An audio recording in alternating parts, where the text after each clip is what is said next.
Hello. Today I'm going to talk to you about atomic physics, and we're just going to scratch the very surface of atomic physics. I don't want to pretend that I am an expert on this, but I don't need to be an expert to explain some very basic principles. Now, whether you're taking a physics class or a chemistry class, you're going to have to do a little bit of atomic physics. This is where physics and chemistry meet and mingle, and this is where the two subjects kind of become one, is looking at the atom. Now the difference is, for physics, we're usually interested in the nucleus, and chemistry has everything to do with the number of electrons. Alright, so we'll get to some chemistry stuff maybe in a different video, but we're not too concerned with the electrons in what we're doing today. Alright, so I'm sure that you know all about an atom, in that it has protons, neutrons, and electrons. Now I've given them different colors to make our pictures a little bit prettier, but since protons and neutrons and electrons are smaller than a wave of visible light, it doesn't make sense to ask what color is a proton, what color is a neutron. A proton is smaller than like for example, if I were to say it was red, well, it doesn't make sense because a proton is smaller than the wavelength of a red light beam, right? So it doesn't make sense to say that a proton is red or blue or something like that. I've just given them colors for fun and to make my pictures look a little bit better, alright? Atoms have a certain identity based on how many protons, neutrons, and electrons they have. Most importantly, the number of protons gives an atom its element, right? So I've tried to draw an atom here which has 6 of everything. 6 protons, 6 neutrons, 6 electrons, and this is a carbon atom, right? Carbon always has 6 protons. The number of protons defines what element you are. You can have a couple more neutrons or less, or more or less electrons, and it's still carbon. More or less neutrons would make it an isotope of carbon. More or less electrons would make it an ion of carbon. Alright? But carbon always has 6 protons. It's in the definition. Alright? Now, if we're going to look at a nucleus and what's happening in the nucleus and how the nucleus behaves, we need to talk about 2 different forces. Alright? There's 2 forces at play inside of a nucleus. Now I've drawn a very simple helium nucleus which has 2 protons, which all helium nuclei do, and this one happens to have 2 neutrons as well. Right? And we're not worried about electrons, we're just looking at the nucleus. Now you know that neutrons are neutral and they don't have a charge, and protons are positive and they do have a charge. So when you have a nucleus of an atom, you've got all these positive charges crammed in together, and they're not happy to do that. It's like trying to shove together the north poles of a bunch of different magnets, right? Now for a helium nucleus we only have 2, so it's not too bad. The repulsive force of the 2 positive charges exists, but it's not too bad. In the same way that you can take 2 bar magnets and if you really try you can press them together, north pole to north pole.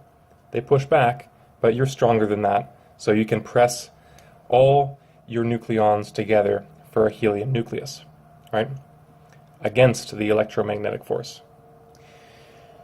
I think you know, probably, that forces such as electromagnetism and gravity work over infinite distances. And what that means is that even if I'm standing on the moon with a magnet and you're standing on Earth with a magnet, our magnets are interacting with one another. And they're interacting very weakly, but they're still not independent of one another, right? They're still pulling on each other a little bit. And the same thing happens with masses in the universe. Everything that has mass in the universe is pulling on everything else in the universe, even across unimaginable distances, right? Our sun is pulling on everything in the universe, and everything in the universe is pulling back on the sun. It works over infinite distances. And the same is true of the electromagnetic force. Now, the nuclear strong force is the force that wants to push everything in a nucleus together, and it's very strong. It's a unbelievably strong force. It's the strongest force in the universe out of the four forces, which are strong force, weak force, electromagnetism, and gravity, by the way. It's the strongest force in the universe by a long shot. So with this small nucleus, the nuclear strong attraction is easily able to out-compete this electromagnetic repulsion, right? The kind of catch-22 with nuclear strong force, though, is that it only acts over very short distances. And what I mean by very short distances is it can act over a distance which is about the radius of an average-sized atom, something like iron or something like that, right? Something with about 20 or 30 nucleons. Anything bigger than that, and you start to get really bad diminishing returns on the nuclear strong force. I think electromagnetic force and gravity drop off. It's a distance squared, or an inverse squared relationship, where the nuclear strong force is a inverse to the power of 6 relationship, if I remember correctly. So it drops off to nearly zero very, very fast. Okay? So when we start looking at big atoms that have a radius that are a lot bigger, or I'm sorry, nuclei that have a radius much larger than the nuclear force is ideal at handling, we start to run into problems, right? So I've tried to draw a uranium-238 nucleus. So we have 238 nucleons, and because it's uranium, if you look at your periodic table, you'll see that it definitely has 92 protons, right? So we can calculate the number of neutrons by subtracting 92 from 238, right? And we get 146.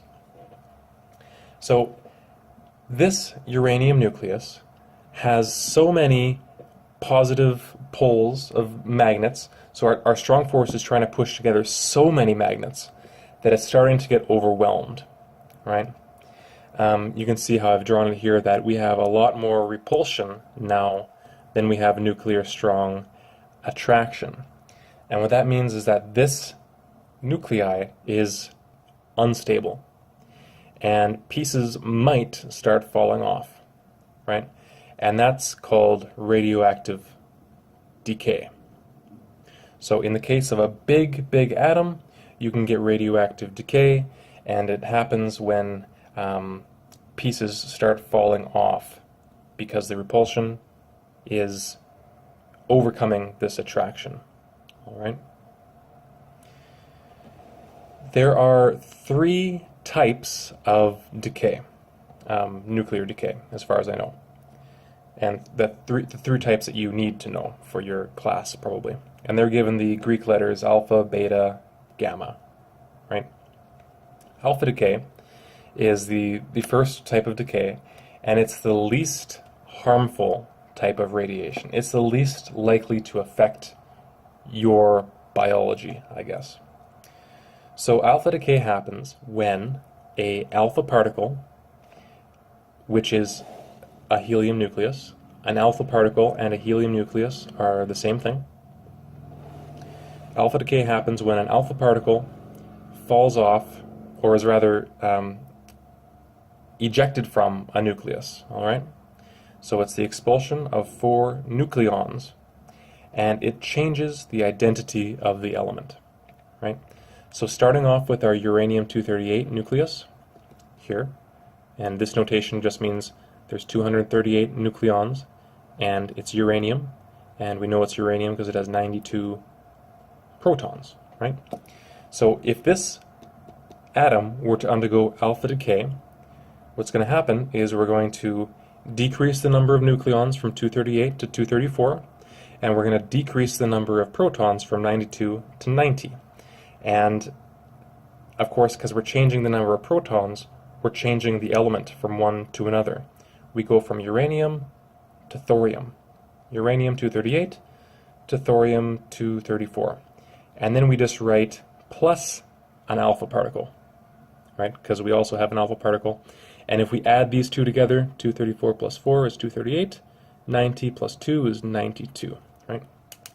And by the way, it's not incorrect to write this alpha as 4 to helium. It's the same thing.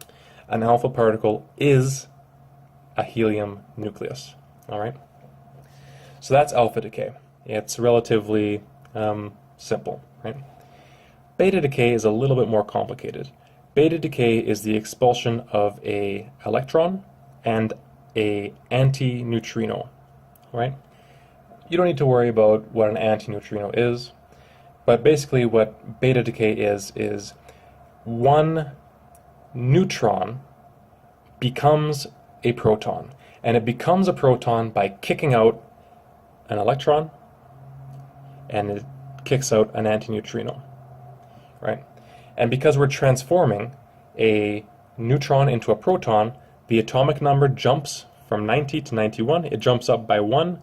The element changes because you're changing the number of protons, and the atomic number, or sorry, the atomic mass stays the same, because relative to nucleons, electrons are pretty much weightless. They're very, very light compared to nucleons.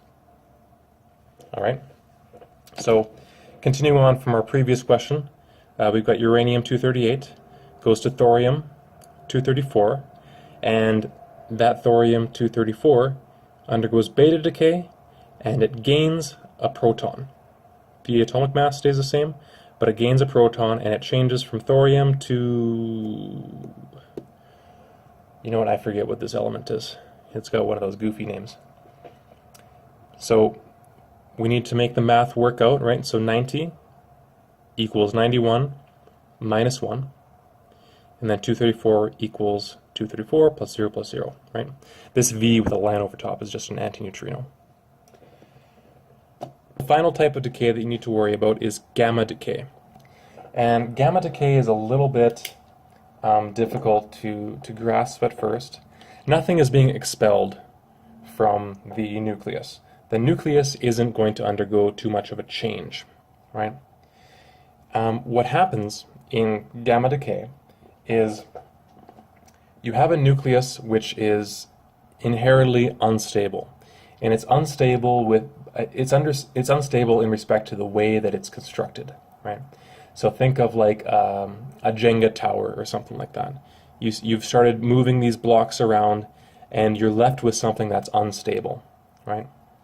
So I've drawn here a atom which has undergone alpha decay, right? And what we're left with is a misshapen nucleus, which is high energy.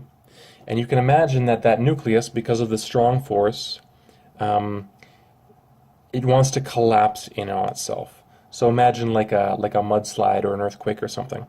It wants to collapse in on itself and make a sphere again, right? So that's exactly what it does. After an alpha decay, usually, you'll get a gamma decay. And it just means that we're making a sphere again. And because of that landslide of a conformational change, we get the emission of a high energy gamma ray, right? And a gamma ray is just electromagnetic radiation. It's just light, right? But it's very high energy light. It's higher energy than an X-ray, and you bet it can penetrate your body and do some damage. And the reason that it's able to do damage is because the wavelength of a gamma ray is very similar to the size of your DNA. So they can interact with each other, and a gamma ray can knock your DNA and knock base pairs loose and stuff like that, and that can cause you mutations, and that can give you cancer or something in the future if you accumulate enough damage. So the last two things that I want to mention are the relative dangers of these types of radiation, and the fact that that gamma decay often follows an alpha decay, right? So alpha decay is the least dangerous of the three types of radiation. And the reason is because an alpha particle is very massive relatively, right? This big particle can't penetrate your body a lot. It's massive, but it can't penetrate. So you can imagine having an anvil thrown at you, right? Sounds very dangerous, but when the anvil hits your body, it's going to push your body, right? It's not going to penetrate your body, okay? Beta decay, we have a relatively tiny molecule this time, right? So beta decay would be like, sticking with the same analogy, it would be like having a small stone thrown at you. And we've all had something small thrown at us, and we know that it hurts a lot more than having something large thrown at us by the same person, right? And the reason is because it doesn't take a lot of energy to make this small molecule penetrate. It has a lot more penetrating power than this big particle, right? So beta decay is able to penetrate more. It's able to do more damage to your body than alpha decay. Gamma decay, I've already mentioned, is so small. It's not even a particle, it's just a wave, and it's so small that it's able to penetrate right through your body. And while it's going through your body, it might not, but it might interact with DNA. If it's en route with the DNA, it will hit the DNA. DNA might break down because of that. You might lose base pairs. You might get repair that doesn't happen properly, and you might get mutations and stuff like that. Gamma decay is a gamma ray is very dangerous to your body and to your DNA. Unfortunately, you can't necessarily say that alpha decay is safe, even though these don't penetrate your body at all. Alpha decay is very often followed by gamma decay. So anytime you've got radioactive decay, it's not a matter of, whoa, what kind of decay is it? Is it alpha decay? Well, then I'm not going to worry about it, right? Anytime you have a radioactive decay, you've usually got a combination of all three of these, and it's always dangerous, and it's always a place that you don't want to be. Okay? So I think that's all I have for this lesson. The continuation of this will be half-lives and what happens over the long term for radioactive decay.